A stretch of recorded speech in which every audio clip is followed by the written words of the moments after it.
Hey everyone, welcome back. So today we are going to be talking about one of my favorite albums of all time, Moby's Play. It was because of this album, not the record per se, but just the album in general, of which I have owned, I think, on every format it's ever been released on.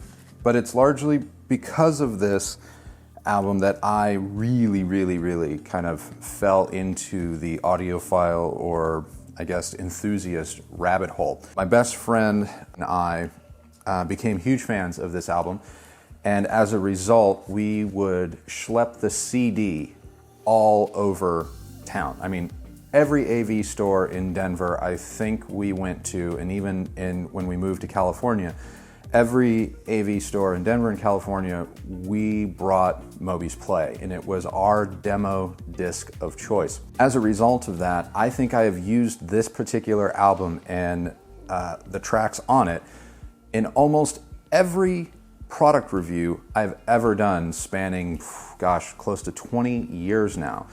And the reason for that is this album is just really well done. The songs they're fun, it's a repeat listen, if you will, and the recording quality is just spectacular. And so I had this album first on digitally on CD, and I think I've owned probably 2 or 3 copies of the CD, to be honest with you, because we just wore them out.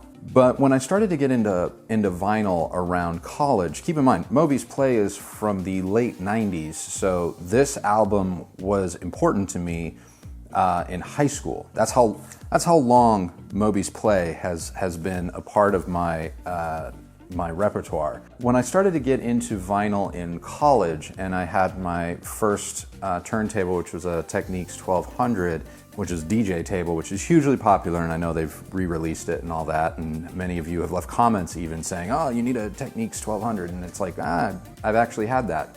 Anyway, I really wanted to get this particular album on vinyl, and I knew that it had been released in '99, I believe.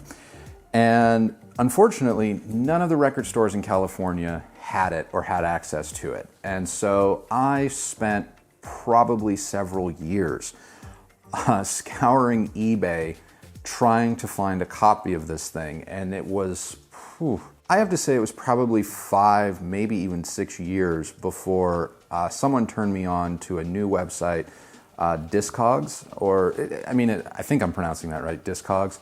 It was through Discogs that I began to track down original pressings of, Moby's Play from '99. However, they were all outrageously expensive. I think by 2007, 8, 9, the word was out that this was a really good record, and the original pressing, I don't believe, was a very large run. So as a result of that, the original pressings in '99 and 2000, I think, were incredibly rare, and they may have even been relegated just to the UK. So I was finding, the occasional seller on Discogs that wanted $300, $400, $500 for an original pressing of this record. I like this album, I do. I love vinyl, I love, hi-fi and all that stuff, but I just, as important as this was, I wasn't willing to spend $500 on a record that was in good shape. Not even like unopened, near mint, but just like good shape. So I had all but given up on being able to obtain this particular album. And I think it was about a year or two after that I got a notification, I forget who told me. It might have been, I think I was living in Nashville at this time, and there's a record shop in Franklin, which is just a suburb outside of Nashville, called Lunar Records. And I had become friends with the owners of Lunar Records, and I think in passing I had told one of them, I said, hey, if you ever catch wind of a seller or a collector out there selling, Moby's Play, please, by all means, send me an email, text, or call me. I think it was like after probably a year or so after I'd given up trying to buy this thing from the UK, that they notified me that it was being re-released. and did I want to pre-order it? And of course, on the spot, like that, I pre-ordered my copy of Moby's Play, and I think at that time it was supposed to be only about a 3, maybe 4 month wait. I didn't care, I knew I was gonna get it, so on and so forth. Well, 3 months came and went, and the record was delayed. I don't know why, I don't think it's Moby's fault, the record was delayed. And so I started to get kind of nervous, and then I noticed that on Amazon UK, they showed the album as being in stock. So I bought it on the spot through Amazon UK. Well, as soon as I placed my order, and as soon as Amazon UK, confirmed my order and everything, I got a notification from the seller or Amazon saying that, oh, this item is out of stock, or it will be restocked very soon. Well, very soon became, in Amazon UK, several months. And so, once again, now I've pre-ordered this album twice, and once again, I don't have it. And so, I'd, again, given up that I would ever own Moby's Play on vinyl. And then out of the blue, I was at work one day, and I get an email. Was it a text message or an email? It doesn't matter. The good people at Luna Records called me up and they said, hey, your album's here. And we got it. You still want it? Yeah, I still want it. So I drove down there, and I think it was at my lunch hour, and I picked it up. Now I had it. I had this beautiful, brand spanking new pressing of Moby's Play, this album that had been with me since I was, 18. And here we are, almost a decade later from, its initial release to now suddenly I can listen to it on vinyl in my home. It wasn't, I think it was literally maybe the next day or a day or two afterwards.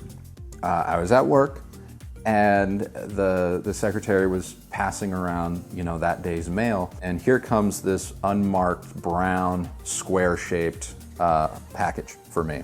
And open it up, and there is a UK copy of Moby's Play. So I actually have 2 of these now. As you can see, this one is actually opened. My other copy, which is the UK copy, is sealed. I'm not doing that for monetary reasons or collectability or anything like that. I just might as well leave it sealed until I wear a hole in this bad boy, and then I'll crack that one open and wear a hole in that one. That really is like the story of how odd a road it took for me to get my hands on what is arguably one of my 5 favorite albums of all time, and I think that shows in its popularity. I mean, Moby had been around prior to that, but this album, and maybe the album before, but this album kind of solidified and really kind of represented that time and place, not only musically, but just culturally in the late 90s into early 2000s, when electronica was coming out of the clubs and becoming a lot more mainstream. And it did that large in part because of this album. It's that important to me that it took me over, it's that important to me that it took me over a decade to acquire not 1, but 2 copies of this bad boy. And I think I would say that I probably listen to this album once a week. This is on heavy rotation. So anyway, that is today's My History in Vinyl. As always, I thank you guys so very much for watching.